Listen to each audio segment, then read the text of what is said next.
अस्सलाम वालेकुम स्टूडेंट्स। जैसे कि आप लोगों को पता है कि हमने सेकंड ईयर का जो है चैप्टर नंबर 4 स्टार्ट किया है। चैप्टर नंबर 4 में हमने आपको बताया था चैप्टर नंबर 4 के एलिमेंट्स के बारे में। उसमें हमने आपको नाइट्रोजन के बारे में बताया था, नाइट्रोजन के ऑक्साइड्स की हमने बात की थी। उससे पहले लास्ट वाले टॉपिक में हमने जो है वो बात की थी, नाइट्रस एसिड की बात की थी। आज के टॉपिक में हम डिस्कस करेंगे नाइट्रिक एसिड को डिस्कस करेंगे। नाइट्रिक एसिड की प्रिपरेशंस के बारे में आपको बताएंगे, इसकी थोड़ी सी फिजिकल प्रॉपर्टीज की बात करेंगे और उसके बाद इसकी केमिकल प्रॉपर्टीज की बात करेंगे।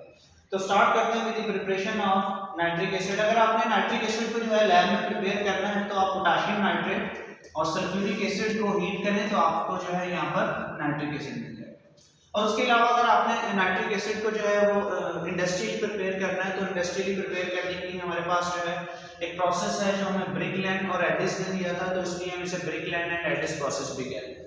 तो देखते हैं कि ब्रिकलैंड और एडिस प्रोसेस क्या बताता है। ब्रिकलैंड और एडिस प्रोसेस में हम स्टार्ट करते हैं नाइट्रोजन और ऑक्सीजन के रिएक्शन से। आप जो है वो एयर से नाइट्रोजन ले लें और ऑक्सीजन ले लें, दोनों को जो है आप कंबाइन करें, दोनों को कंबाइन करें। इसके लिए आप इलेक्ट्रिक फर्नेस का इस्तेमाल करेंगे। जब आप इलेक्ट्रिक फर्नेस में दोनों को कंबाइन करेंगे तो यहाँ पर नाइट्रोजन ऑक्साइड बन जाएगा। और इलेक्ट्रिक फर्नेस में आपने जो है ऑलमोस्ट इसे 3000 डिग्री सी तक जो है इसे हीट करना है। जब ये नाइट्रोजन ऑक्साइड बन जाएगी तो आपने जो है इसे थोड़ा सा कूल करना है। कूल करना है आपने इसे 1000 डिग्री सी तक जो है आपने कूल करना है। कूल करने के लिए आप सिंपली जो है वो वाटर का इस्तेमाल कर सकते हैं।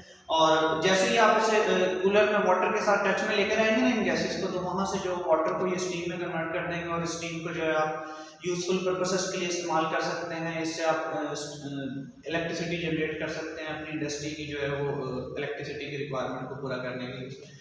तो यहाँ तक आपने जो है इसे 1000 डिग्री सी तक जो है आपने इस नाइट्रोजन ऑक्साइड को कूल करना है, क्योंकि आगे हमारा जो रिएक्शन है वो 1000 डिग्री सी पर होगा।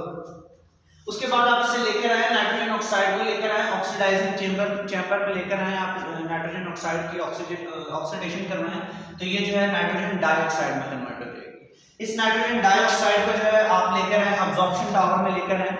अब्जॉर्प्शन टावर में आपने जो है इसमें वाटर की अब्जॉर्प्शन करवानी। ये जो नाइट्रोजन डाइऑक्साइड होगी ये नीचे से ऊपर की तरफ जाएगी, क्योंकि ये गैस है, गैस जो है वो नीचे से ऊपर की तरफ जाएगी।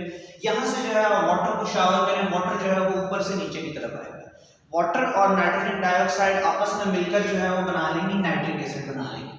और ये नाइट्रिक एसिड जो है आप इसे लिक्विड की फॉर्म में जो है नीचे से निकाल लें। बाकी जो रिमेनिंग जो गैसेस होंगी, नाइट्रोजन डाइऑक्साइड जो गैसेस होंगी, आप इन गैसेस को जो है वो दोबारा ले लें यहाँ पर और इसे जो है रिसाइकल करके अपने इस प्रोसेस को जो है दोबारा कंटिन्यू रखें। तो इस तरह जो है हम नाइट्रिक एसिड की प्रिपरेशन कर सकते हैं। तो ये एज ए लॉन्ग क्वेश्चन के तौर पर आता है।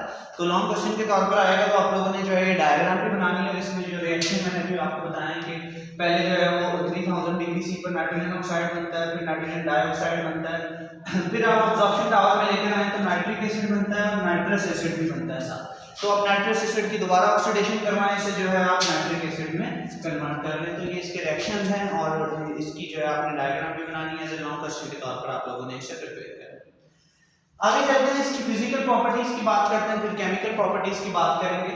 फिजिकल प्रॉपर्टीज में आपको बताना है कि ये जो है कलरलेस और थोड़ा सा वोलेटाइल लिक्विड है और उसके अलावा ये जो है स्ट्रॉन्ग किस्म के फ्यूम्स बनाता है।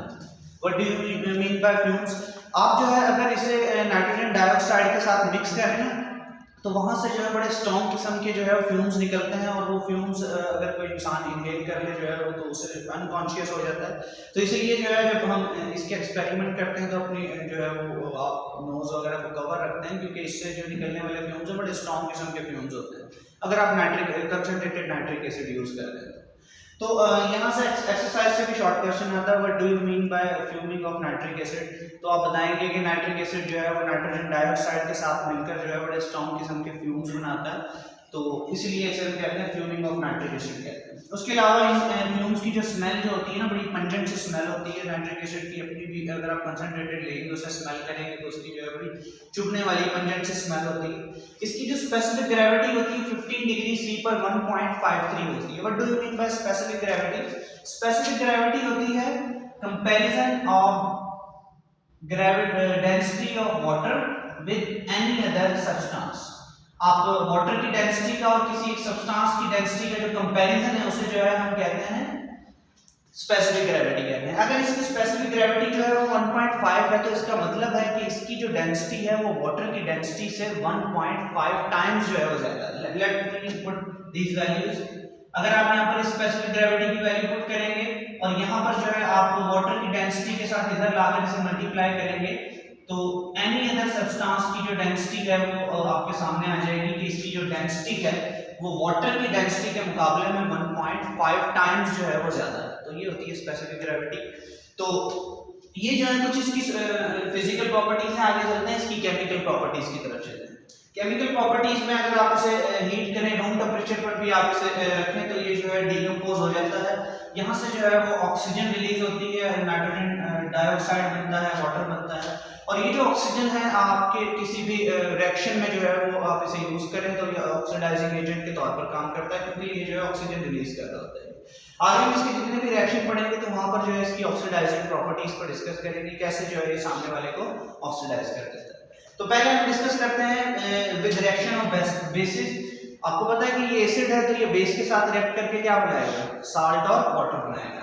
आप इसे बेस के साथ रिएक्ट करवाएं, सोडियम हाइड्रोक्साइड के साथ सोडियम कार्बोनेट के साथ रिएक्ट करवाएं, दोनों बेस हैं। तो आप जो बेस के साथ रिएक्शन देखें तो ये जो है साल्ट बना रहा है, साथ जो है वो वाटर बना रहा है। सोडियम कार्बोनेट के केस में जो है वो कार्बन डाइऑक्साइड गैस निकलती है साथ एक्स्ट्रा। अगर आप इसके नॉन मेटल्स के साथ रिएक्शन देखें, नॉन मेटल जो है वो कार्बन है, सल्फर है, जैसे मैंने अभी आपको बताया कि ये ऑक्सीडाइजिंग एजेंट के तौर पर काम करता है। तो कार्बन को जो है ये कार्बन डाइऑक्साइड में कन्वर्ट कर देगा, सल्फर को जो है ये सल्फ्यूरिक एसिड में कन्वर्ट कर देगा। और आगे देखते हैं इसका रिएक्शन फास्फोरस के साथ। फास्फोरस भी नॉन मेटल है तो फास्फोरस को जो है ये फास्फोरिक एसिड में कन्वर्ट कर देगा इसे। तो जैसे मैंने आपको बताया कि ये जो है ऑक्सीडाइजिंग एजेंट है, तो ये कार्बन को, सल्फर को, फास्फोरस को उनके जो है वो एसिड्स में कन्वर्ट करता है। उसके अलावा अगर हम उसकी मेटल आइड्स के साथ रिएक्शन देखें, मेटल आइड्स में हमारे पास एक आर्सेनिक है, एक एंटीमनी है। तो आर्सेनिक जो है वो आर्सेनिक एसिड में कन्वर्ट हो जाएगा, एंटीमनी जो है वो एंटीमोनिक एसिड में कन्वर्ट हो जाएगा। साथ जो है यहाँ पर नाइट्रोजन डाइऑक्साइड और वाटर बनेगा, तो दोनों केसेस में जो है वो सेम है। उसके बाद हम इसके देखते हैं मेटल्स के साथ रिएक्शन देखते हैं। अच्छा, मेटल्स के साथ हम रिएक्शंस में हम इसकी डिफरेंट कंसंट्रेशंस के साथ भी इसे रिएक्ट करवाएंगे, यानी कि कभी जो है हम डाइल्यूट के साथ रिएक्ट करवाएंगे, कभी वेरी डाइल्यूट के साथ रिएक्ट करवाएंगे, कभी जो है हम जो है इसे कंसंट्रेटेड के साथ रिएक्ट करवाएंगे मेटल्स के साथ। तो उसमें आप देखेंगे कि रिएक्शंस तो सेम हो रहे होंगे, हर मेटल्स के साथ जो है ये उनके मेटल्स के नाइट्रेट बना रहा होगा, लेकिन वहां पर जो है थोड़ा बहुत डिफरेंस आएगा। अगर आप वेरी डाइल्यूट यूज करते हैं तो वहां पर जो है वो नाइट्रोजन ऑक्साइड बनेगा, या फिर जो है एक दो केस में अमोनियम नाइट्रेट भी बनता है। अगर आप कंसंट्रेटेड इस्तेमाल करते हैं तो कंसंट्रेटेड के केस में जो है वो नाइट्रोजन डाइऑक्साइड बनता है। तो इन रिएक्शंस को डिस्कस करते हैं, साथ साथ मैं आपको बताता हूँ कि कंसंट्रेशन के चेंज करने से जो है वो क्या क्या फर्क आ रहा है उसमें। तो जैसे स्टार्ट करते हैं मैग्नीशियम और मैंगनीज के साथ। इन दोनों के रिएक्शन जो है वो एक जैसे होते हैं। मैग्नीशियम और मैंगनीज के साथ आप रिएक्ट करवाएं तो इनके अपने अपने नाइट्रेट में कन्वर्ट हो जाता है, साथ जो है वो हाइड्रोजन गैस रिलीज होती है। एक बार ये पेपर में क्वेश्चन आ चुका है कि कौन सी ऐसी मेटल्स हैं जो जिन्हें आप नाइट्रिक एसिड के साथ रिएक्ट करवाएं उनसे जो है वो हाइड्रोजन गैस रिलीज होती है। तो आप बताएंगे कि मैग्नीशियम और मैंगनीज दो ऐसी मेटल हैं जिनके साथ नाइट्रिक एसिड जो है वो हाइड्रोजन गैस रिलीज करता है। उसके अलावा आप इन्हें जो है वो कॉपर के साथ रिएक्ट करवाएं डिफरेंट कंसंट्रेशन के साथ।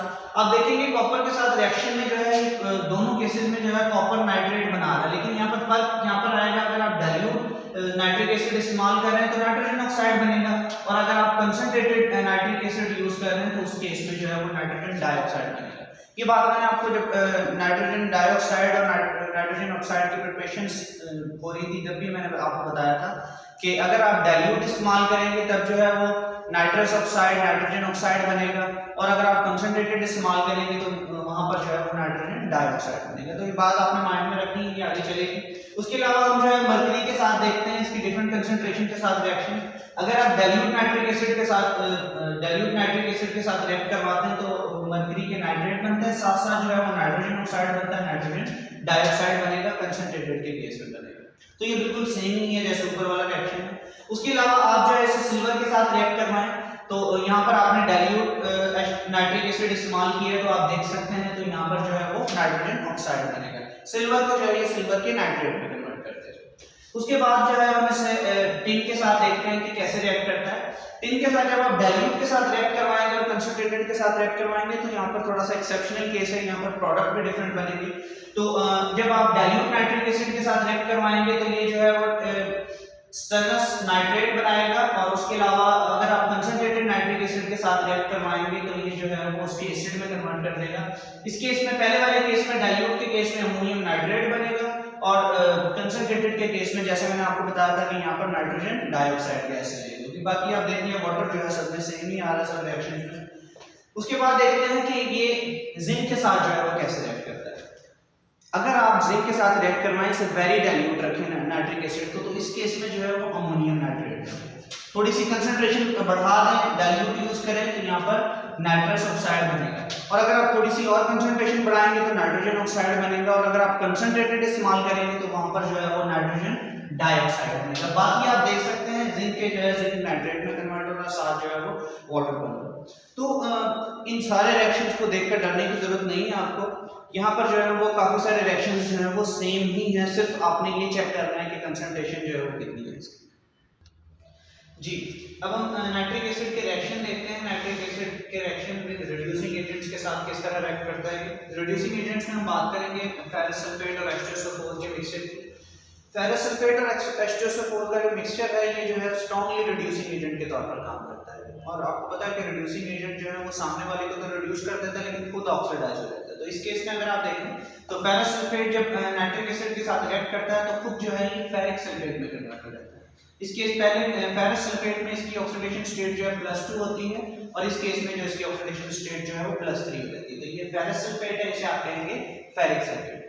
उसके अलावा अगर आप जो है इसे H2S के साथ रिएक्ट कर रहे हैं, H2S भी जो है स्ट्रॉन्ग जो है रिड्यूसिंग एजेंट है, तो ये खुद ऑक्सीडाइज होकर जो है ये सल्फर में कन्वर्ट हो जाता है। उसके अलावा अगर आप इसे हाइड्रोजन आयोडाइड के साथ रिएक्ट कर रहे हैं जो कि स्ट्रॉन्ग जो है रिड्यूसिंग एजेंट है, तो ये जो है खुद जो ऑक्सीडाइज होकर जो है वो आयोडीन में कन्वर्ट हो जाता है। तो ये इसके रिएक्शन थे रिड्यूसिंग एजेंट्स के साथ। आगे हम देखते हैं इसके रिएक्शन जो है वो मेटल्स के साथ, ऐसी मेटल्स गोल्ड प्लैटिनियम वगैरह, जैसे हमने लास्ट टाइम मेटल्स के साथ रिएक्शन डिस्कस किए ना, हमने आपको बताया था कि गोल्ड प्लैटिनियम वगैरह ऐसी मेटल्स हैं ये इनके साथ रिएक्ट नहीं करता है। और अगर आपने जो है वो गोल्ड प्लैटिनियम वगैरह को जो है डिसॉल्व करना है, इनके साथ रिएक्ट करवाना है, तो आप इसे कैसे रिएक्ट करवा सकते हैं। तो इसके लिए जो है हम एक्वा रिजिया बनाते हैं। एक्वा रिजिया क्या होता है? एक्वा रिजिया जो है वो एक नाइट्रिक एसिड और हाइड्रोक्लोरिक एसिड का मिक्सचर है। अगर आप 1:3 के साथ नाइट्रिक एसिड और हाइड्रोक्लोरिक एसिड को मिक्स करें तो यहाँ पर जो है आपको नाइट्रोसाइल क्लोराइड मिलती है। ये जो नाइट्रोसाइल क्लोराइड है ये बड़ी रिएक्टिव होती है, क्योंकि ये जो है डीकंपोज होकर आपको जो है वो एटॉमिक क्लोरीन देती है, और ये जो एटॉमिक क्लोरीन है गोल्ड प्लैटिनियम वगैरह जैसे हार्ड मेटल्स को जो है अपने अंदर डिसॉल्व करने की सलाहियत रखती है। तो आप जो है इसे गोल्ड का सिंबल Au है, आप गोल्ड के साथ इसे रिएक्ट करवाएं तो ये जो है गोल्ड को अपने अंदर डिसॉल्व कर लेती है और गोल्ड को जो है वो गोल्ड के ट्राइक्लोराइड में कन्वर्ट कर देती है। तो ये जो है एक्वा रिजिया बड़ा फेमस शॉर्ट क्वेश्चन है, तो आप लोगों ने इसे जो है वो याद रखना है। आगे इसके जो है थोड़े से यूजेस देखते हैं। नाइट्रिक एसिड जो है कहाँ पर इस्तेमाल हो रहा होता है? एज ए लेबोरेटरी रिएजेंट के तौर पर इस्तेमाल हो रहा होता है। जैसे अभी लास्ट टाइम हमने इसके जो रिएक्शन डिस्कस की उसमें आपको बताया कि ये जो है वो ऑक्सीडाइजिंग एजेंट होता है और ऑक्सीडाइजिंग एजेंट के तौर पर काम कर रहा होता है। तो आपको लैब में जहाँ पर भी ऑक्सीडाइजिंग एजेंट चाहिए तो वहाँ पर जो है आप नाइट्रिक एसिड को इस्तेमाल कर सकते हैं।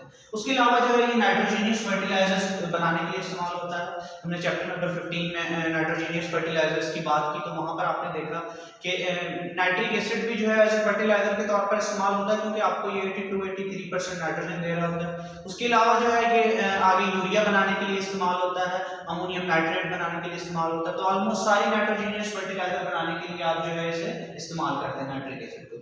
उसके अलावा जो है ये एक्सप्लोसिव वगैरह बनाने के लिए भी इस्तेमाल होता है, डाइस बनाने के लिए इस्तेमाल होता है, वार्निशेस वगैरह बनाने के लिए इस्तेमाल होता है। तो ये जो है कुछ इसके यूजेस हैं। तो ये आज का हमारा टॉपिक था। Thank you.